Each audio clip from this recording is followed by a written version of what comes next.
राम राम सा राम राम। परम दयाल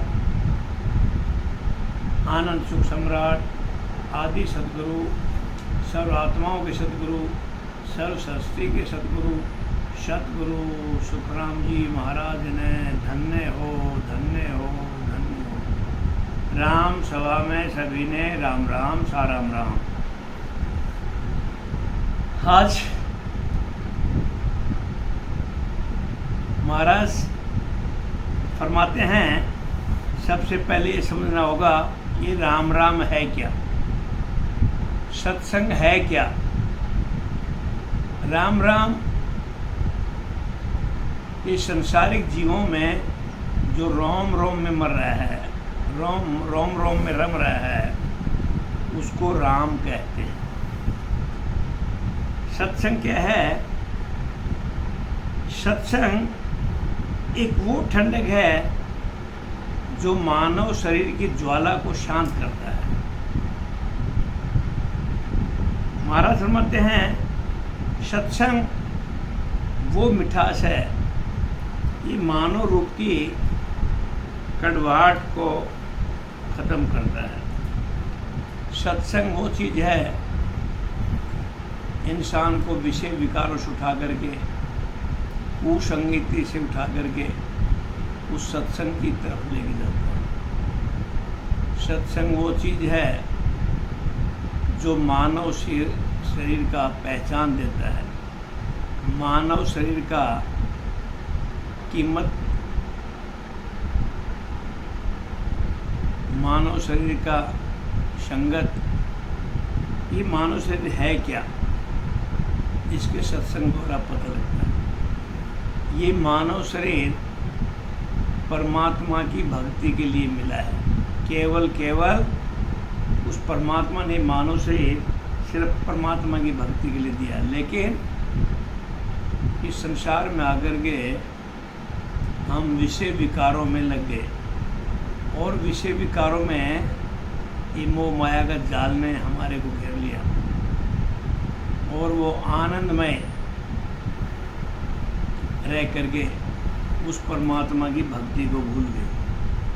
तो महाराज फरमाते हैं कि सत्संग के बगैर ये परमात्मा की भक्ति होना बड़ा मुश्किल है। सत्संग एक वो सत्य है जो झूठे इंसान को सत्य मार्ग की ओर लेके जाता है। सत्संग वो चीज़ है कि मनुष्य से केवल परमात्मा की प्राप्ति के लिए मिला है, किंतु भूल के कारण ये मानव अपने उद्देश्य से विमुख होकर धन मान बड़ाई आदि नाशवान पदार्थों की प्राप्ति, इस अमूल्य निधि का दुरुपयोग करने लगा है। इसी से वह 84 लाख नरकों की तैयारी कर लेता है। महाराज फरमाते हैं, इस बैती विपत्ति को बचने का अत्यंत सुगम उपाय सत्संग है। काम, क्रोध और लोभ, संतों ने ये नरक का द्वार बताया। और ये काम, क्रोध, मोह कब छूटेगा? जब संतों की शरण में जाएंगे, सत्संग सुनेंगे, सत्संग में अपनी उपस्थिति दिखाएंगे। सत्संग वो चीज़ है जो मानव रूपी का जीवन का निखार कर देता है। जैसे मैले वस्त्र को साबुन पाउडर से धोने निखार आता है, ऐसे ही मानव देह का, इस अंतरात्मा का निखार लाता है। यह है सत्संग। सत्संग मनुष्य जन्म का उद्देश्य पहचाना जाता है, तभी भूला भटका मानव परमात्मा की ओर बढ़ता है। अतः संसार उलझनों के सुलझाने के लिए सत्संग परम आवश्यक है। पृथ्वी पर संत ऐसा फरमाते हैं, पृथ्वी पर बहुत तीर्थ हैं, स्नान स्थान हैं, जगह जगह मंदिर हैं, संत महाताओं के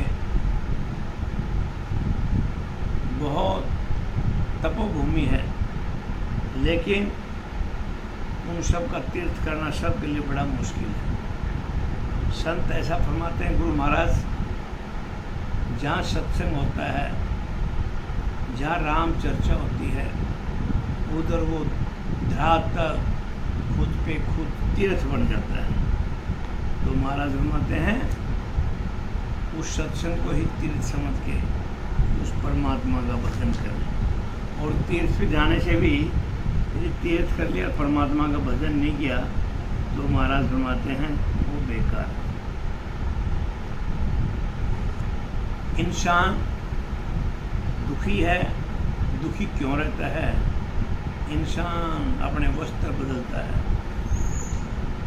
अपना लिबास बदलता है, रिश्ते बदलता है, मित्र बदलता है, लेकिन वो दुख का दुख वैसा ही रहता है। संत फरमाते हैं, अरे मूर्ख, यदि तूने अपने आप को नहीं बदला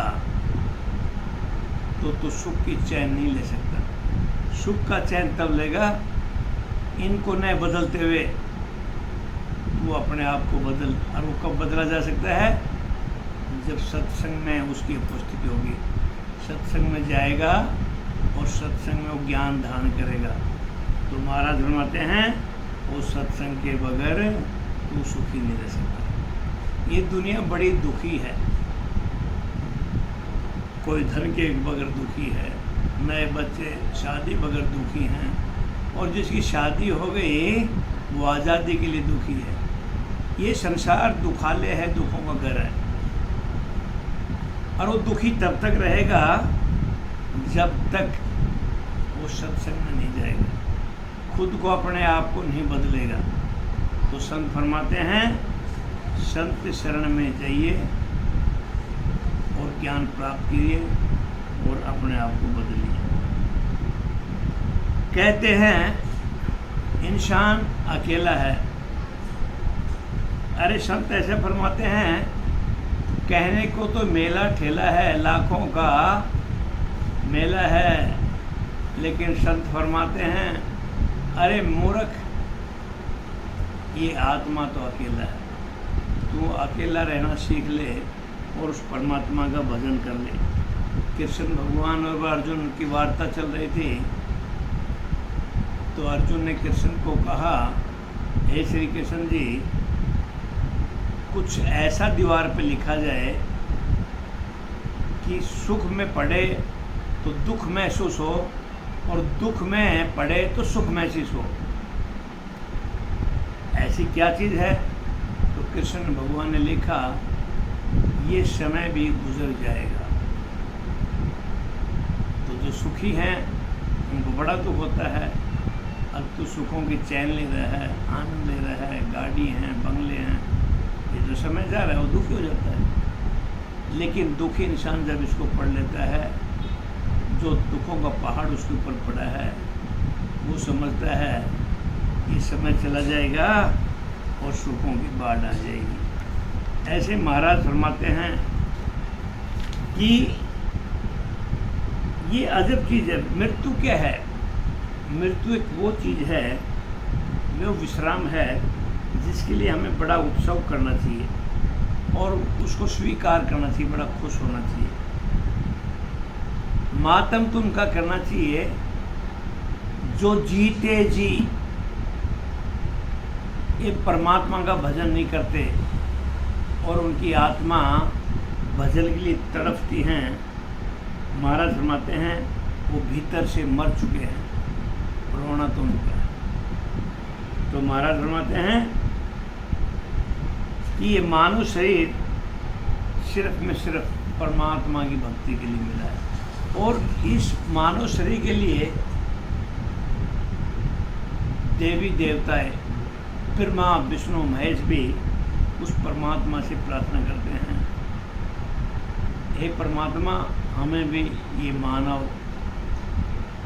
मंदिर प्रदान करो ताकि हम परमात्मा का भजन करें और इस भवसागर से पार उतर जाएं। ये संसार बड़ा विचित्र है। संसार के लोग बड़े दिखावा करते हैं। एक मगरमच्छ था और एक बंदर था। तो महाराज फरमाते हैं वो बंदर पेड़ से जामुन डालता था मीठे मीठे रोज, मगरमच्छ ले जा करके अपने घर वाले को देता। तो उसने कहा ये जामुन बड़े मीठे हैं, तो जो तोड़ कर देता वो कितना मीठा होगा। तो मगरमच्छ को उसी घर वाले ने कहा उस बंदर का कलेजा खाऊंगी। तो मगरमच्छ जाता है और बंदर को लाता है कि घर में तेरी भाभी ने तेरा कलेजा मांगा और वो लेना है, और समुद्र के ऊपर बैठ गया। वो मगरमच्छ के ऊपर बैठा, जब बोला मेरे को किस लिए लेके जा रहा है, बोला भाभी बोलती है उस बंदर का ना कलेजा खाऊंगी। अब बंदर घबरा गया, बोला रे भैया मगरमच्छ, मैं कलेजा तो पेड़ के ऊपर छोड़ के आ गया। अब मगरमच्छ ने बड़ा शरीर घुमाया और पेड़ की तरफ चला गया।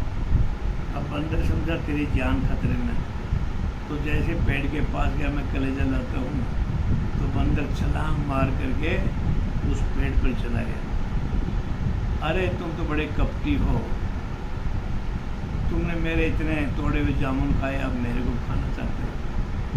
तो इससे सीख मिलता है, संत दृष्टांत देते हैं, ये संसार बड़ा छल कपटों से भरा हुआ है, ये संसारी लोग बड़े धोखेबाज हैं।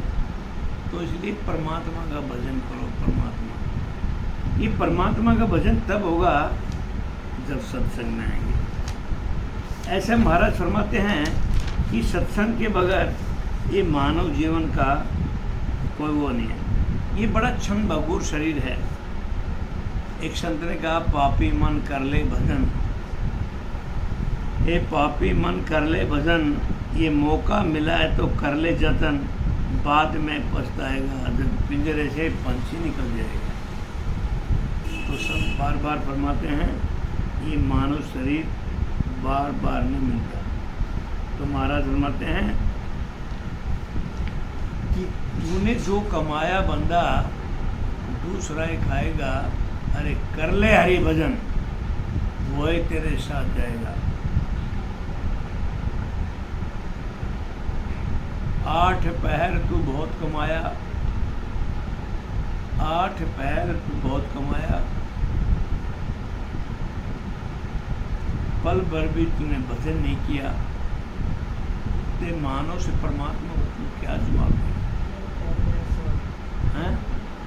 क्या जवाब देगा? तो 5 पहर तू कमाया लेकिन 3 पहर तो सो गया, लेकिन परमात्मा जा। तो ये कहावत कहा महाराज ने, 5 पहर तू बहुत कमाया, 3 पहर गया सो, अरे पल भर भी तूने भजन नहीं किया, मोक्ष कहाँ से हुई? तो मैं इन वाणी के साथ विराम करते हुए मैं महाराज से आगे चलता हूँ, धन्यता देते हुए एक छोटा सा सत्संग की क्लिप को संपूर्ण करता हूँ। आदि सदगुरु, सर्व आत्माओं के सदगुरु, सर्व सृष्टि के सदगुरु सतगुरु सुखराम जी महाराज ने धन्य हो, धन्य हो, धन्य हो, धन्य हो, राम राम सा राम राम।